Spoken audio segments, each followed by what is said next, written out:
Y Romanos nos ha venido hablando de varias circunstancias, ¿cierto? Lo principal que nos muestran es hablar acerca de la justicia de Dios, cómo Romanos nos habla del Evangelio de Dios. Y en la segunda parte del capítulo 1, después de que nos ha hecho ver el tema de la justicia de Dios, que vamos a entrar más adelante a conocer un poquito más de ella, entonces hay una revelación de Dios, ya lo vimos, todo el mundo es culpable delante de Dios, que es necesario que nosotros veamos esa revelación de Dios a través de su palabra, y vimos algo de esas etapas de incredulidad del mundo gentil y cuál era el resultado de la incredulidad del mundo hacia el Señor.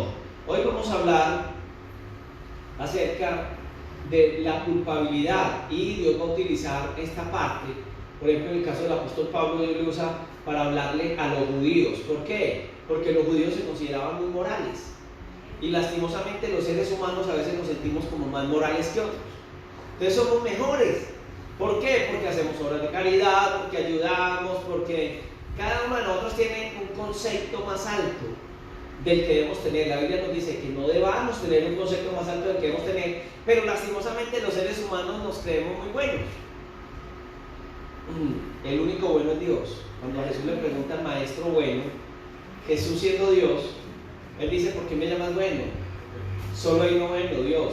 O él estaba queriéndolos llevar al terreno de él, diciéndoles: si me ven bueno es porque ven que yo soy Dios, porque realmente el único bueno es Dios. Y es algo que tenemos que entender. No somos buenos, aquí ninguno de nosotros es bueno. ¿Cuál es mejor de todos los que estamos aquí sentados? Ninguno. Todos nosotros, ya lo vimos, somos culpables delante de Dios. Todos los seres humanos, por morales que sean, no somos buenos. Lo único bueno es el valor agregado que Dios ha colocado. Esa sería como la conclusión de Romanos 1. Pero hay gente que tiene esa formación moral.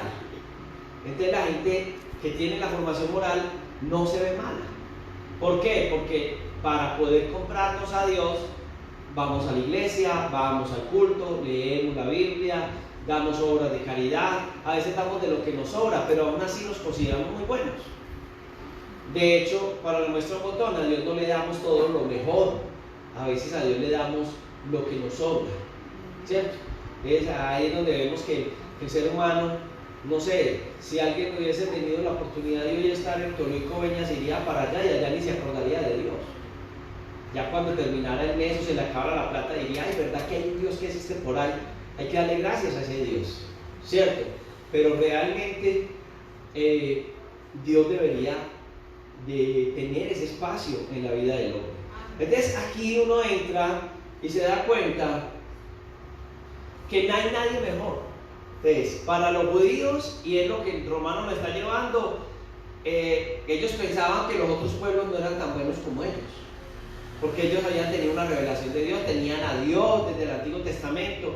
Pero este capítulo nos va a mostrar que no hay, que para ellos que eran tan especiales supuestamente y que tenían a Dios, los paganos eran tan, o sea, para ellos los paganos eran tan inmorales como los mismos judíos, porque el corazón del hombre es el mismo, el corazón del hombre nunca es bueno.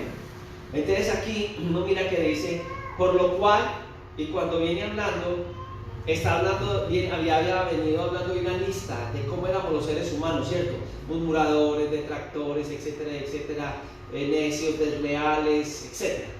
Y entonces el capítulo 2 arranca diciendo: por lo cual eres inexcusable, hombre. Y dice: quien quiera que sea, quien quiera que sea tú que juzgas, pues con lo que juzgas a otros te condenas a ti mismo, porque tú que juzgas haces lo mismo. Mas sabemos que el juicio de Dios contra los que practican tales cosas es según verdad. Y piensas: hombre, tú que juzgas a los que tal hacen y hacen lo mismo, que tú escaparás del juicio de Dios. Porque señalar es muy fácil. Todos podemos señalar. Es muy fácil señalar a otras personas, pero lastimosamente en lo que a veces juzgamos somos juzgados nosotros mismos. Nuestras mismas palabras nos sopesan.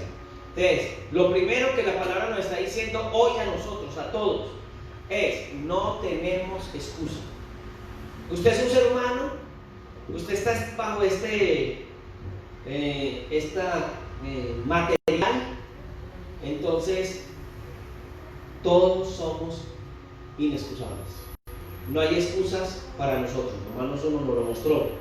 Y en ese Romanos 1 fuimos considerados como culpables y todos fuimos pasados se nos pasó el mismo rastrillo y todos quedamos como culpables delante de Dios. Y entonces a veces nosotros intentamos colocarnos en una posición de moralidad, pero yo quiero decir, a la luz de lo que la Biblia nos está mostrando, no hay una posición moral mejor de ninguno de nosotros. Todos nosotros en nuestra conducta actuamos de acuerdo a la naturaleza humana. Por eso Dios permite que a veces nosotros nos miramos cuando estamos delante de su presencia, y la vida de oración ha de llevarnos a esa posición. Cuando tú y yo oramos, nuestra vida es presentada como frente a un espejo. Entonces, frente al espejo no hay quien demuestre o sea lo contrario a lo que el espejo muestra, ¿cierto? Un espejo va a mostrar nuestros defectos físicos, y la Biblia nos va, cuando vemos a Dios a través de su palabra, meditamos en Él y oramos, su palabra nos va a hacer ver a nosotros como lo que somos: menores, imperfectos. Es la gracia de Dios la que nos ha de cubrir y ha de obrar en nosotros. Entonces, esa posición es una posición totalmente adversa a la palabra. Jesús nos muestra a través del Evangelio, por allá en Lucas capítulo 18, la posición del fariseo y el publicano. El fariseo en su posición de religiosidad. Cuidado con tener una posición fariseica. El fariseísmo es algo que se da en los seres humanos. El pensar nosotros que estamos en una posición mejor que la de las demás personas, que somos más santos. Y lastimosamente la religiosidad se manifiesta a través de ritos, a través de la forma externa de mostrarnos. Entonces, yo tengo una apariencia externa más bonita, más religiosa que otras personas, y entonces me considero mejor que los demás. Él pudo orar y decirle: Señor, gracias porque no soy como vea. El otro estaba mirando su necesidad. No significa que el publicano su vida no fuese mala. Lo que significa es que el publicano entendía que él no podía, y lo único que pedía era que Dios tuviera misericordia de él. El fariseísmo nos aleja de Dios. Bien, entonces lastimosamente fariseísmo en los seres humanos los hay. He vivido muy cerca a hermanos religiosos que en su religiosidad piensan que son los más santos, que tienen un código de vida. Entonces dicen que si llevan el pelo de una manera, que si se maquillan no maquillan, si se ponen o no se ponen, son más santos que los demás. Eso es fariseísmo. Porque la persona que ama a Dios, lo ama, no se va a ver mejor, va a vivir para Dios. Habrán algunas cosas que no sean agradables, que Dios le muestre que en su corazón le afectan hacerlo o no hacerlo, y se van a guardar para Dios, pero eso es muy contrario a decir que si alguien no tiene una apariencia, entre comillas, de piedad, es una persona que ama a Dios. Es el error en los que muchos han caído hoy, y es la religiosidad. Una de las cosas que yo a veces que uno mira, que vemos por la palabra, es que a veces nos colocamos nosotros como si fuésemos la medida. Escuchaba a alguien que decía: a mí me aterra todas esas revelaciones que Dios me muestra. Es que me aterra Dios como me muestra. Hay gente tan santa y tan pura y ni me entiende porque yo soy más santo que ellos. Dios a través de mí me revela esas cosas tan grandes, y otros tan santos no han llegado a esa perfección que yo he llegado. Yo escuchaba a esa persona y decía: principio de religión. Y esa persona así comenzaron las sectas. Las sectas comenzaron con un supuesto ungido, al que Dios le revelaba y era superior a los demás. Ninguno de nosotros es superior. Quienes ministramos para Dios no somos superiores, al contrario. Pablo se colocaba como un hombre muy pequeño y tal vez por eso Dios pudo usarlo, mostrando sencillamente que él era un hombre sencillo y que era un hombre débil como cualquier otro, pero que por la gracia y la misericordia de Dios el Señor le sostenía. Entonces, mucho cuidado con esos supuestos ungimientos que alguien puede mostrar, porque es que lastimosamente el principio de Satanás es ese. Conocí un par de mujeres hace muchos años, íbamos a una congregación, el pastor que fue mi pastor era un hombre sencillo de Dios, muy intelectual, tenía doctorado, tenía no sé qué, pero él nunca se jactó, nunca lo vi jactándose del doctorado que tenía. Él estudiaba la palabra y él quería cada día estudiar más y conocer más de Dios para enseñarnos del Señor. Hasta el momento nunca me pareció que él utilizara todos esos estudios y todo eso como para él creerse más. Yo lo veía antes más sencillo. Y yo recuerdo que unas señoras de la iglesia empezaron a orar. Entonces ellas empezaron a ayunar los lunes, empezaron a ayunar los miércoles, los viernes, después ayunaban los lunes, los martes, los miércoles, los jueves, los viernes. Y hubo un momento donde ellas llegaron a decirle a la congregación que porque el pastor era tan mundano, que si ellas ayunaban todos los días, el pastor tenía la obligación que ayunar todos los días.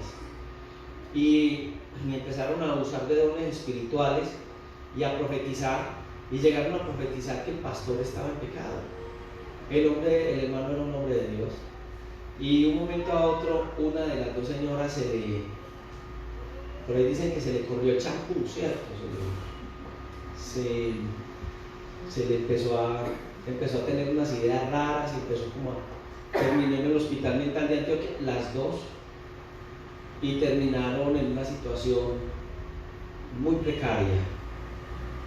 Pensaron que la santidad era algo, una medida que ellas colocaban y era por lo que ellas podían hacer. No, la santidad no es por lo que podamos hacer. La santidad es reconocer lo que no podemos hacer y acercarnos al Señor en esa gran necesidad. Es cuando Él, a esa fragilidad que tenemos, es donde Dios se manifiesta. Entonces, uno mira que en el caso de la época que le tocó vivir al apóstol Pablo en ese momento, los judíos que habían ido a Roma estaban en una posición en la que ellos eran muy morales. Es más, ellos vivieron un momento, uno mira la filosofía romana, por ejemplo, y se da cuenta que en el mismo Roma existía pensadores como Séneca, y era uno de esos señores que hablaban mucho de la moralidad, pero siendo tan moral, era maestro y tutor de Nerón. Y siendo maestro y tutor de Nerón, él permitía que sucedieran cosas en la vida de Nerón, por ejemplo el asesinato de su propia madre, y él complació eso. Aunque en la época de Pablo había gente que admiraba, cristianos que admiraban a Séneca y admiraban las posiciones morales que presentaba este gran pensador. Y la filosofía de él termina en una posición en su moralidad y en su filosofía, en pensar de que él era diferente a los otros romanos porque ellos eran inmorales. Hermano, nosotros no somos más morales que nadie, pero cuando el Señor está en nuestro corazón es guiado por Dios, y cuando actuamos mal somos reprendidos a través del Espíritu Santo, y gracias por la obra del Espíritu Santo, que al comienzo nos convenció del pecado, justicia y juicio, pero ya en el Señor el Espíritu Santo es el que nos conduce a toda verdad a través de los principios de la palabra de Dios. Entonces mire que hay gente que es muy moral. Yo he conocido personas que se dejan impresionar de predicadores legalistas. Entonces el predicador legalista dice todo es pecado. Es pecado mirar para arriba, es pecado mirar para abajo, es pecado comer o no comer, es pecado hacer o no hacer, es pecado el deporte o no el deporte, es pecado tantas cosas y uno va a mirar que la gente admira y dicen, ay, ese hombre, esa mujer, ese hombre tan santo, todo es pecado. Yo le tengo temor cuando una persona todo lo ve pecado, porque en el corazón de esa persona algo está sucediendo mal. Todo es pecado. No entiende la posición de Dios y no entiende que solo por la gracia de Dios los seres humanos nos sostenemos. Amén. Hay que tener un poquito de cuidado y la palabra nos está hablando en esa posición, nos está llevando a ese terreno. Entonces nos dice la palabra, cuidado con juzgar a otros. Porque en lo que tú juzgas a otros, te estás condenando a ti mismo. Es claro, nosotros podemos creer que somos más morales, pero dice, en lo que tú estás juzgando a otro, tú mismo te estás condenando. Nosotros a veces, al hacerlo, fallamos. El juzgar a otros hace que nosotros seamos víctimas. Alguien decía que cuando uno está señalando a una persona, pues uno coloca la mano de esta manera, ¿cierto? Y cuando tú señalas a una persona, hay 3 dedos que te señalan a ti y hay uno que está colocando como Dios de testigo. Entonces, lo que nosotros tendremos que hacer es entender la misericordia de Dios. Darle gracias a Dios, que siendo nosotros como hemos sido, el Señor ha tenido misericordia y de una u otra manera nos podemos acercar a Él diariamente y reconocer lo que somos. Porque en muchas ocasiones tú y yo tenemos que reconocer que somos grandes pecadores. Amén. ¿Cuántos pecadores hay aquí? Entonces dice, en lo que tú juzgas a otros, tú juzgas en lo que juzgas y haces exactamente lo mismo. Hay una forma de juzgar a través de la palabra. Y la forma de juzgar según la palabra es cuando uno juzga según verdad. Cuando alguien era llevado frente al juez, el juez evaluaba los argumentos presentados y de acuerdo a ellos y a la norma, él podía juzgar de acuerdo a la norma que ya estaba establecida. Entonces aquí hay algo, y es que la Biblia nos dice o nos enseña en ese pasaje que cómo nosotros escaparemos del juicio de Dios. No podemos. No hay forma de escapar del juicio de Dios. Entonces juzgamos, pero no nos damos cuenta que nosotros, y por eso dice, tú que juzgas, y es tremendo, no vamos a escapar del juicio de Dios.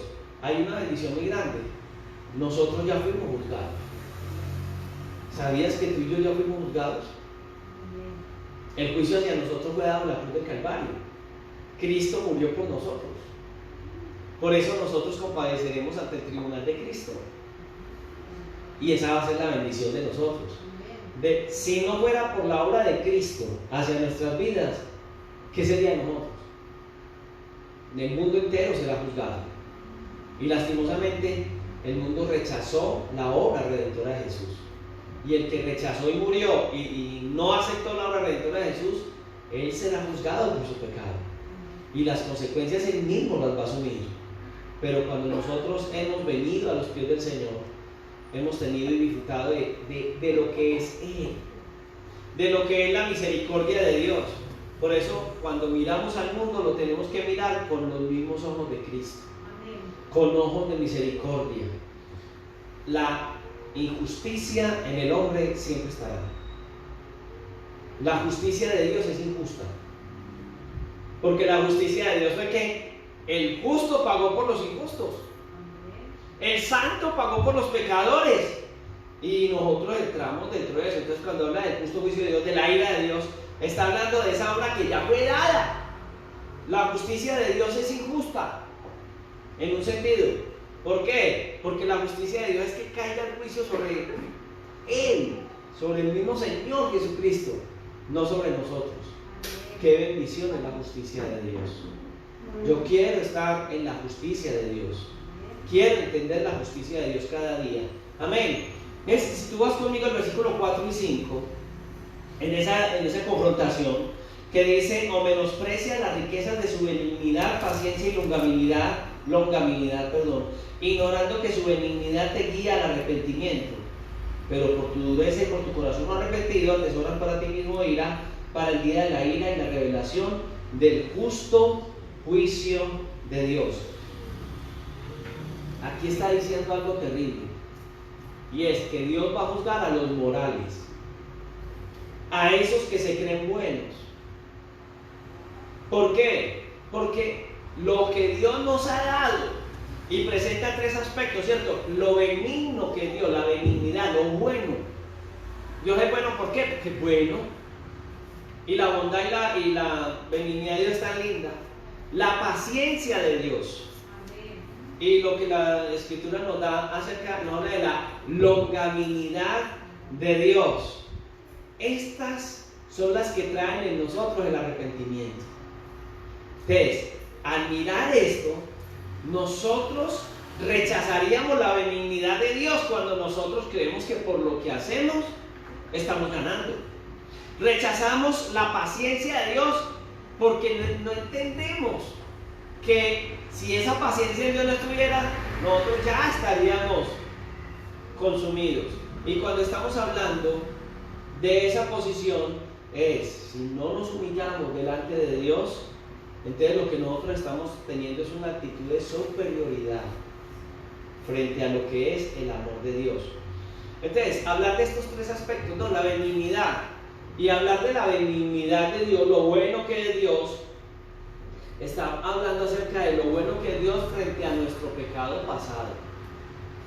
La bondad de Dios para con nosotros frente a nuestro pecado pasado. Él ha sido bueno y no nos juzgó cuando nosotros lo merecíamos.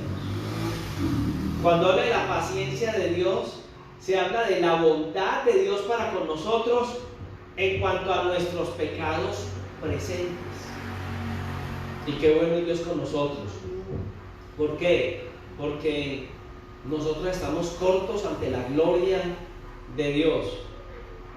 El juicio de Dios nos condenaría, pero Jesús recibió el juicio que nosotros hoy debiésemos recibir. Y cuando habla de esa longanimidad de Dios, es esa bondad de Dios para con los pecados que van a llegar, para con los pecados futuros. Dios conoce nuestro corazón. ¿Sabes que Dios sabe si en el día de mañana actuaremos mal? Y aún así la misericordia de Dios hoy se derrama sobre nosotros. ¿Qué tal si tú supieras que alguien va a actuar en contra tuya mañana?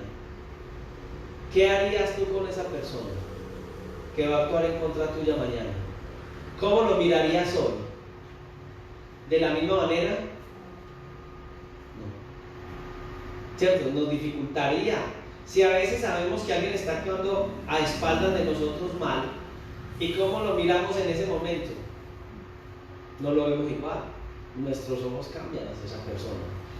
Ahora, entonces cuando Pablo mira estos tres aspectos tan especiales, aquí en este libro de Romanos, de la bondad de Dios para con todos nosotros, esas riquezas de la misericordia de Dios, nosotros tendríamos que mirar algunas cosas que son muy importantes. Por ejemplo, la grandeza de Dios. No hay nadie más grande que Dios. Y qué bueno que Dios es grande. Pero siendo tan grande Dios, tiene una característica diferente a la de nosotros. Es misericordioso. Qué bueno ser misericordioso. ¿Cuántos somos misericordiosos?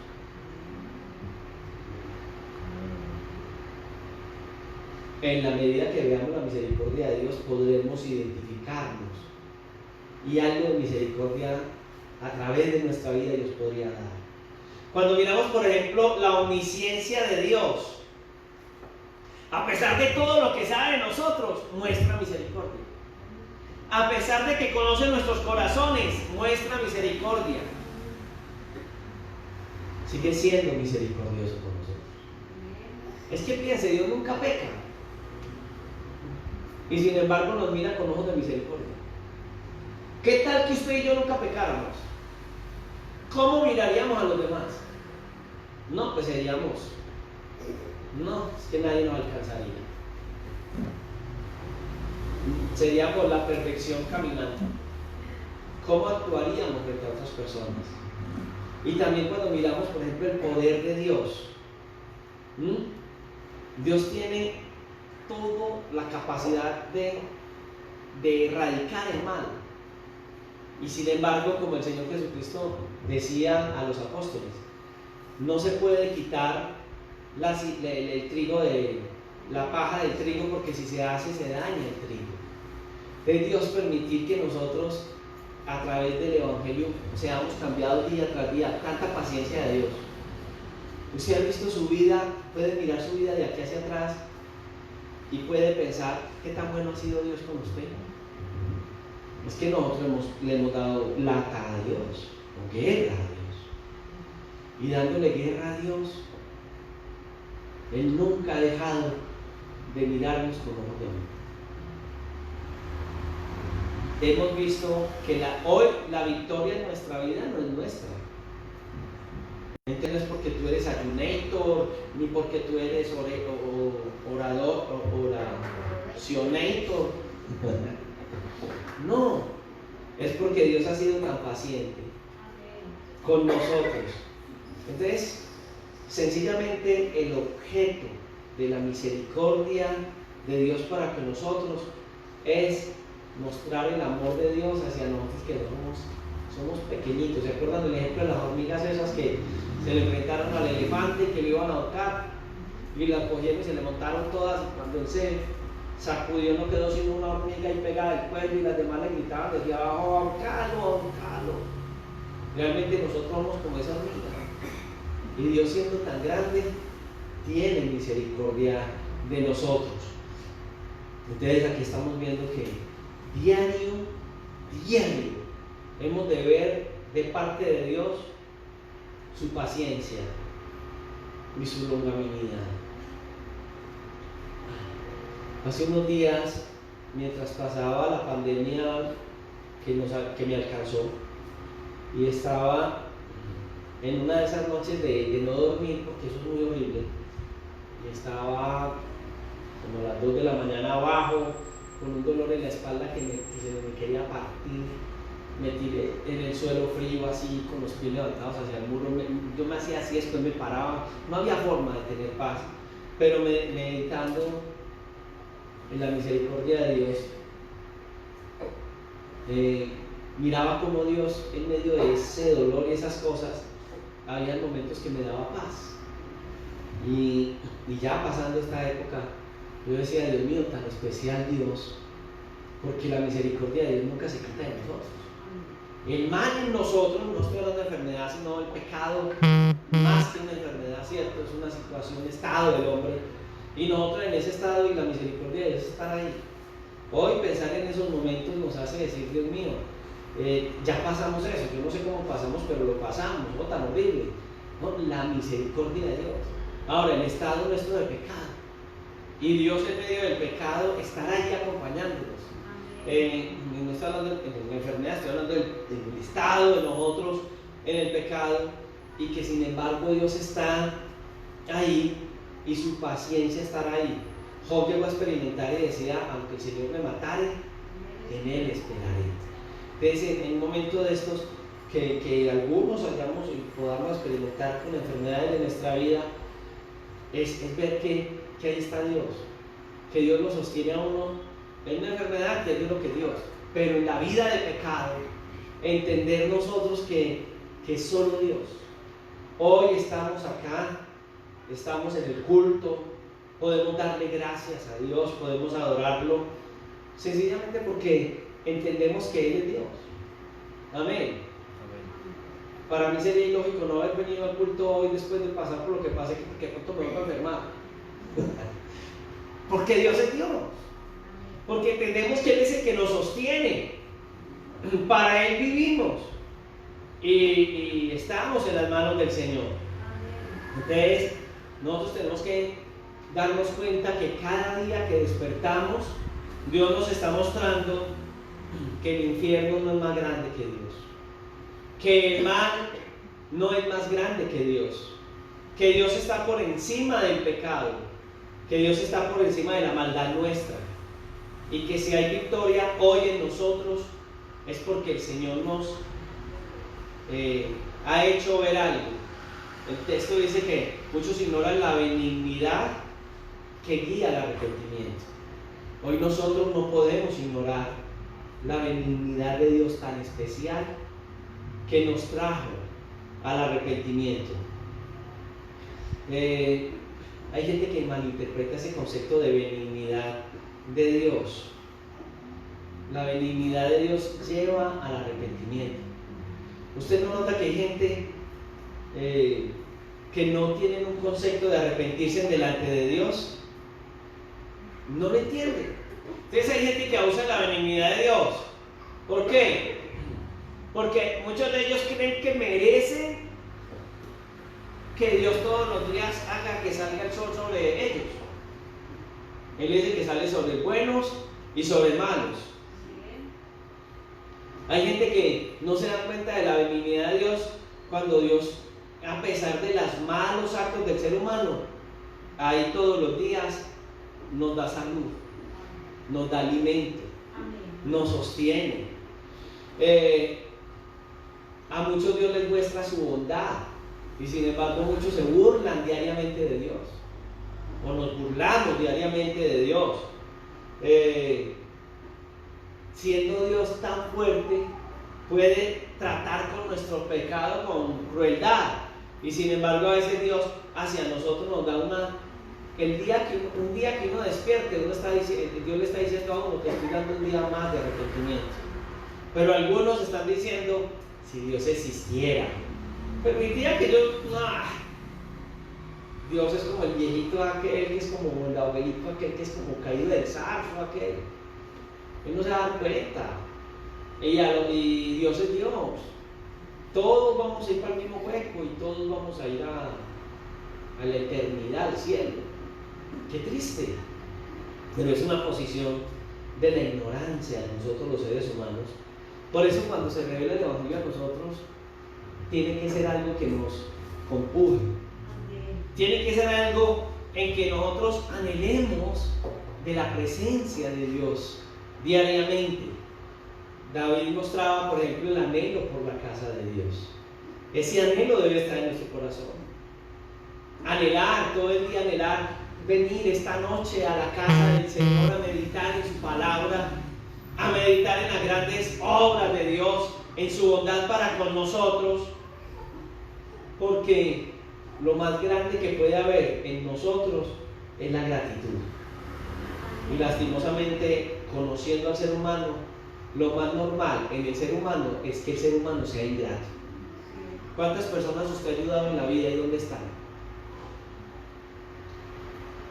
Cuando usted los ha necesitado, a lo mejor nunca han llegado. Eso es lo natural del ser humano. No mire hacia afuera, mire hacia sí mismo.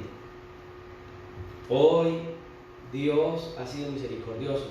¿Sabe por qué? Porque la bondad de Dios es la que nos lleva al arrepentimiento.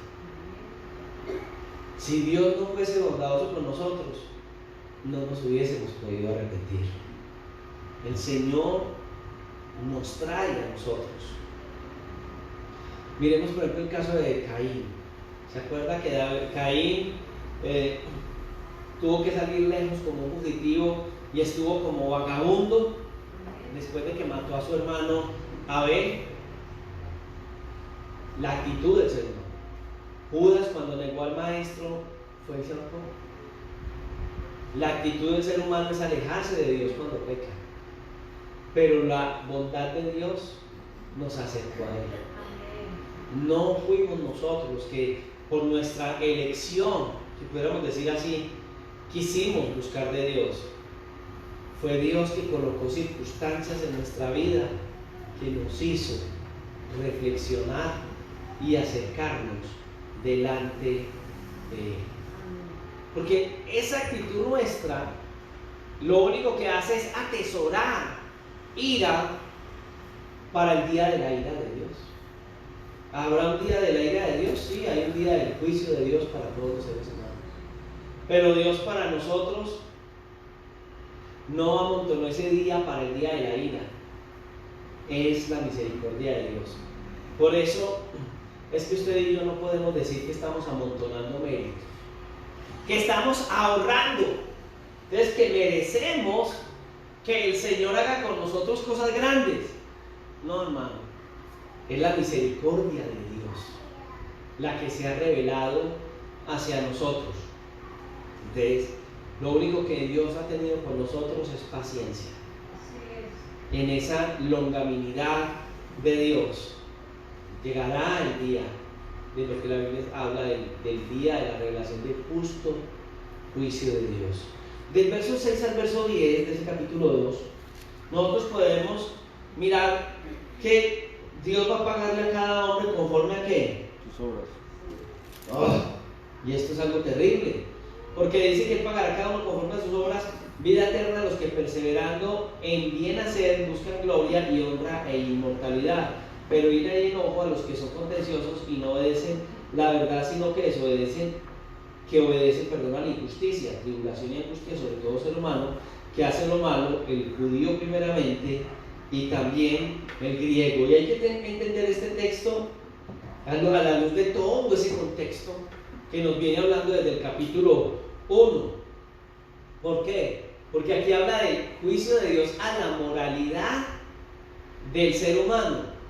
Entonces dice que Él va a pagarle a cada uno conforme a sus obras. Entonces aquí alguien dirá, pastor, por eso hay que manejarse bien. Y cuando hablamos del concepto de salvación, mucha gente dice, para ir al cielo hay que manejarse bien. No, hermano. Para ir al cielo no hay que manejarse bien. Para ir al cielo hay que recibir a Jesús.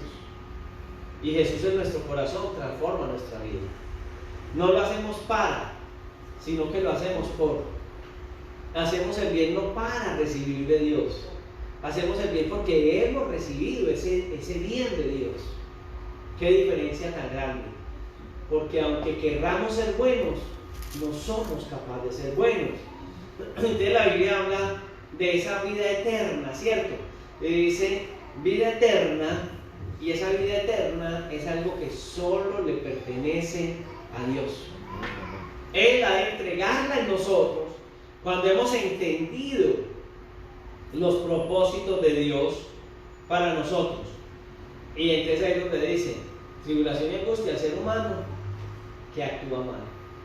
Es imposible actuar bien sin Él. Es imposible que el corazón nuestro no sienta rabia. Es imposible que el corazón del hombre no sienta odio. Es más, cuando el Señor hablaba acerca de, por ejemplo, que hay que ponerle la mejilla a quien nos hiera, no es un sentimiento humano.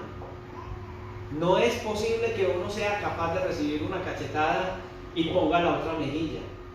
Pero sí es posible que cuando el amor de Dios se revela en nosotros, al recibir una cachetada, el amor de Dios se refleja tan especial en nosotros que somos capaces de recibirla. Sencillamente es un acto soberano de Dios. No depende de nosotros.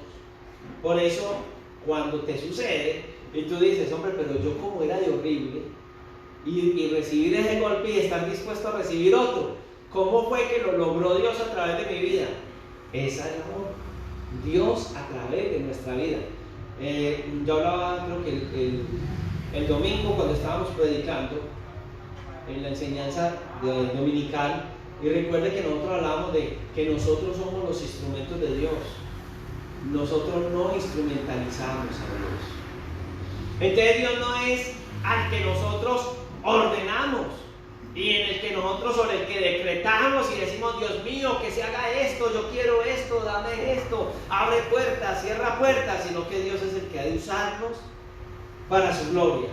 Entonces, cuando estamos hablando de esta posición y hemos llegado a este pasaje bíblico, es donde nos hemos dado cuenta que es Dios el que ha de transformar nuestras vidas y el amor de Dios se ha de glorificar hacia nosotros.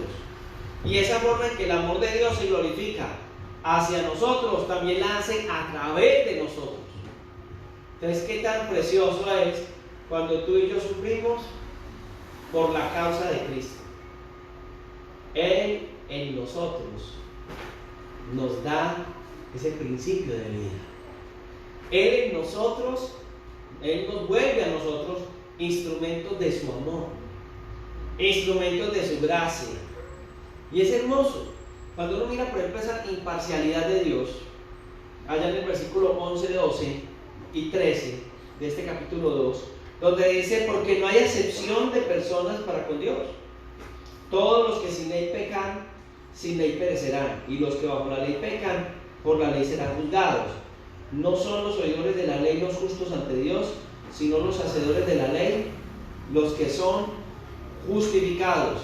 Y esta es algo demasiado profundo para que lo podamos entender. Primero, Dios no ve a unas personas mejores que a otras. Él no ve con parcialidad. No. Lo que el Señor hace es que Dios a todos los seres humanos nos ve de la misma manera. Yo quiero que paremos acá, porque cuando nosotros veníamos de la tradición romana, a nosotros nos enseñaron las medidas de los pecados, de los 7 pecados capitales, y había medidas de pecados. Acuerden, veniales, mortales, no sé, teníamos unas medidas de pecado, ¿cierto? Y esas medidas de pecado que nosotros teníamos, entonces decíamos: no, ese es un violador, ese no tiene perdón de Dios. Pero aquel dijo una mentira piadosa, ese tiene perdón de Dios. Es más, yo soy un mentiroso piadoso, pero aquel que ese es horrible, eso no tiene perdón de Dios. No, Dios lo mira de una manera normal, como Dios es. Dios ve el pecado igual. Una mentira, una violación, es pecado. Y el pecado aleja de Dios. Y el pecado nos separa de Dios. Entonces Dios, cuando mira al ser humano, lo ve de la misma manera, un pecador. Cuando tú y yo hoy caminamos, estamos en los caminos de Dios, no somos mejor que otros porque tenemos una Biblia y porque tal vez entendemos algunos principios de la Biblia. No. Lo que hace mejor nuestra vida es en la forma en que esa gracia se derrama en nosotros y que nosotros dejamos que esa gracia se derrame en nuestras vidas. A veces somos más orgullosos que la misma gente que no tiene a Dios. Y a veces no dejamos que el Señor, como hizo con los apóstoles: venga, yo le lavo los pies. No, yo no dejo que me lave los pies. No, si no te lavo los pies, entonces no vas a tener parte conmigo en el reino de Dios. Entonces, cuando entendemos eso, es cuando le decimos: Señor, entonces lávame completamente. Haz la obra completamente en mi vida. Entonces, Dios es tan especial. Los rabinos decían en el Antiguo Testamento que Dios iba los rabinos veterotestamentarios pensaban y enseñaban que Dios iba a juzgar de una manera mejor a los judíos piadosos que a los gentiles. Y es un horror. ¿Por qué? Porque ahí la consecuencia de su vida, el conocer la ley, a ellos les condenaba más. El conocer los principios de Dios les condenaba más. De hecho, es como en la vida normal. Si una persona viola la ley, por ejemplo, hablemos de un abogado viola la ley, ese abogado le cae todo el peso de la ley porque sabe que es la ley. La persona que ignora el derecho y viola la ley, esa persona no debe ser juzgada de la misma manera porque ignoraba el principio de ley. Para el judío era más responsabilidad conocer acerca de Dios. Entonces nosotros que cada día estamos conociendo del Señor y de la misericordia de Dios, somos los llamados a no abusar de la benevolencia de Dios, al contrario, a entender la benevolencia de Dios y a sumergirnos y no pensar que son nuestras obras, que es por lo que nosotros podemos hacer o no hacer, sino entender el concepto de justificación. Dios es el que justifica. Dios es el que transforma. Depende de Dios la santificación. No es en ese concepto de esos judíos, el judío o la persona que era religiosa la que tenía más acceso delante de Dios. es la persona más sensible delante de Dios. De hecho, cuando Jesús vino, fue más fácil rechazarlo, fue más fácil que lo rechazaran los judíos que los pueblos no alcanzados. Los judíos pensaban que Dios tenía obligación con ellos porque venían a la sinagoga, porque guardaban la ley de Moisés. Cuando Jesús les hablaba, les daba impaciencia y decía: es que nosotros heredamos las promesas que Dios dio a Abraham. Nosotros merecemos ser justificados y salvos por Dios. Cuidado con eso, porque posiblemente nos pase como a los judíos, que hoy nos pongamos en una posición que no es la que nos corresponde. La posición nuestra es depender de la gracia de Dios, depender de la grandeza de Dios, humillar nuestra vida delante de Él y entender que Dios ha de juzgar el pecado, ya lo juzgó a través de Cristo, y que en nuestras vidas, en la medida que reconozcamos la necesidad de Dios, es en la medida que Dios nos va a justificar y que nos va a salvar. Si no entendemos estos grandes principios de salvación, estamos perdidos. Y lastimosamente, muchos de nosotros, al no entenderlo, podremos experimentar el estar perdidos delante de Dios. Ahí yo quiero terminar al menos hasta el versículo 16, que la Sagrada Escritura dice, viene hablando acerca de los oidores de la ley, pero no fueron justificados porque no entendieron el principio de Dios, y dice el versículo 14 al 16: porque cuanto los gentiles que no tienen ley hacen por naturaleza lo que es ley, estos, aunque no tengan ley, son para sí mismos ley, mostrando la obra de la ley escrita en sus corazones, dando testimonio en su conciencia y acusándoles o defendiéndoles de su razonamiento en el día en que Dios juzgará por Jesucristo los secretos de los hombres conforme a mi evangelio. Quiero que usted se detenga ahí, porque hay un concepto errado de salvación. El concepto claro de salvación es que la salvación viene de Dios, depende de Dios. ¿Y por qué lo manejamos así? Porque a veces he escuchado personas que ilógicamente han interpretado mal este texto bíblico y que dicen que no, que la gente va a ser juzgada de acuerdo a la conciencia. Entonces, que si una persona tiene una conciencia X, de acuerdo a esa conciencia se salva o se pierde. Entonces, que la gente del mundo va a ser juzgada por la conciencia y no por la palabra. La gente va a ser juzgada por la palabra. Hay gente que no tiene conciencia.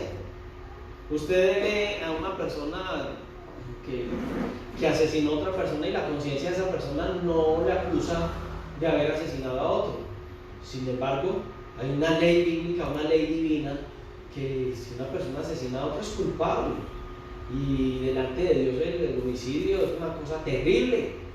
Pero lastimosamente, no sé, en la cabeza de muchos de nuestros hermanos en la fe no entienden ese concepto, porque ven mal el texto frente a todo, no lo ven frente a todo el contexto que viene hablando, ¿cierto? Entonces, es fácil cuando nosotros vemos por la palabra de Dios que realmente sí, Dios a todos los seres humanos ha colocado una certeza de pecado. Todos los seres humanos tienen una conciencia de pecado. El niño, cuando ya empieza a tener uso de razón, es consciente del pecado. No note algo, por ejemplo, dentro de esta parte, usted no nota, por ejemplo, que un niño llega a su padre a la casa e hizo un daño, quebró algo. ¿Qué hace el niño cuando el padre le dice: ay, ¿dónde está el jarrón? El niño lo coloca, o lo pequeño que quebró lo esconde aquí y dice: yo no eché. Puede ser muy chiquitico y no, está escondiendo, ya hay conciencia de pecado en él. Y ay, pero mira, ay, ¿y por qué está roto? Ay, yo no sé quién lo quebró, y era el único que estaba en la casa, ¿cierto?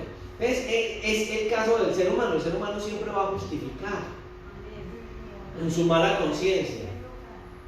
Ahora, hay una ley que persigue los corazones. Yo les contaba que cuando aparecieron las carabelas en estas islas de Trinidad y Tobago, en una de esas islas creían que robar era virtud. Entonces, los que habitaban estas islas eran muy ladrones. y eran muy virtuosos, porque eran muy ladrones, eran muy virtuosos, era robar, era una virtud. Pero cuando aparecen las carabelas y viene Colón y todos estos colonizadores, dice que ellos sintieron tanta culpa que empezaron a aparecer todas las cosas que se habían robado. Vean, la conciencia, aunque ellos quisieron defenderlo en ese momento, no, ellos habían fallado delante de Dios y sus corazones les estaban acusando. Entonces aquí está hablando acerca de esa ley que Dios había sembrado en los corazones de ellas. Es una ley escrita en los corazones del hombre. El hombre por naturaleza sabe que es pecador. Todos sabemos que somos pecadores, amén. Y esa conciencia que tenemos es ley para nosotros mismos. Esa acusación está ahí. Y gracias a Dios por esa acusación, porque ahí es donde dice que nosotros no tenemos excusa delante de Dios.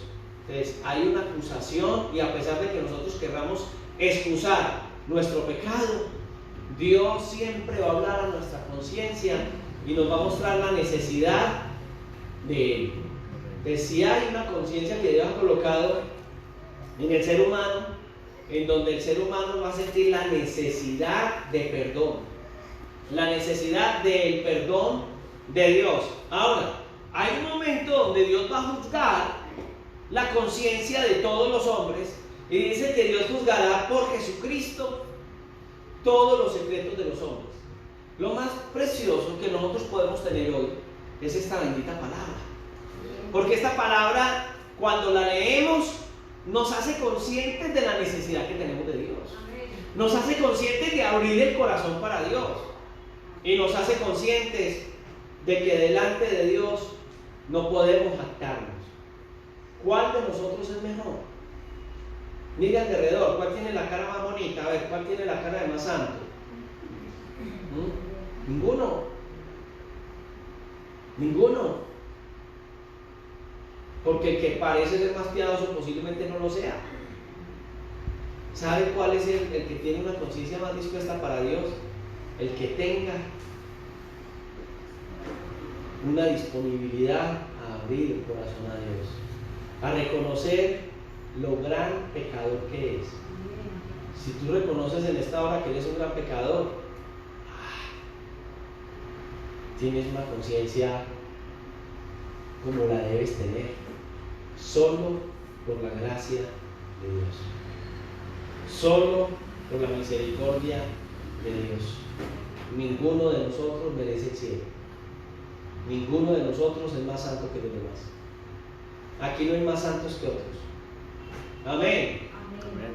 Bueno, algunos quedaron callados, ni dijeron amén, pero no lo hay. No hay ninguno más santo que otro en este lugar. Porque el modelo de santidad es Dios. Amén. El único que podría hacerlo es Dios en nosotros. Y la manera como Dios lo hace es haciéndonos sentir lo que somos. Hombres y mujeres muy necesitados de la gracia y la misericordia de Dios. Entonces llegará el momento donde Dios juzgará el corazón de todos los hombres. Esperemos que cuando llegue ese momento nosotros hayamos aceptado la salvación que viene de parte de Dios. La salvación no depende de nosotros, depende de su gracia. Que esta noche nosotros podamos decirle al Señor: Señor, aquí estoy. Yo no sé cómo viniste a este lugar, si al llegar a este lugar venía o has venido como derrotado, derrotada. Tal vez hoy no fue el mejor día, te saliste de tus casillas, peleaste, te expresaste de la manera que no es. Pero déjame decirte que para eso estamos acá, para que la gracia de Dios inunde nuestros corazones. No es una licencia para pecar, pero sí es una posibilidad de darnos cuenta de que solo por la gracia de Dios hasta el día de hoy nos ha sostenido. Padre, yo te doy gracias por la necesidad que hay en nuestros corazones de ti. Gracias porque hasta el día de hoy tu misericordia nos ha sostenido. No depende de nosotros, depende de ti. Pero queremos acercarnos a ti para poder identificarnos contigo y que esa bondad, longanimidad, Señor, esa paciencia y ese amor tuyo se refleje hacia la vida de otros a través de nuestros corazones. Perdona todas las cosas que podemos haber hecho, Señor, en el día de hoy, que pueden haber alejado nuestro corazón de ti, todo sentimiento de odio, de resentimiento, rencor, de rabia, de venganza. Permite que nosotros en esta hora podamos tener un corazón y una mente limpia delante de ti. Hoy te adoramos y bendecimos, te damos gracias por tus bondades, en el nombre de Cristo Jesús, Señor nuestro. Qué bueno que es con nosotros, amén. Podemos dar un aplauso al Señor. Hermanos, yo quiero decirles que el próximo domingo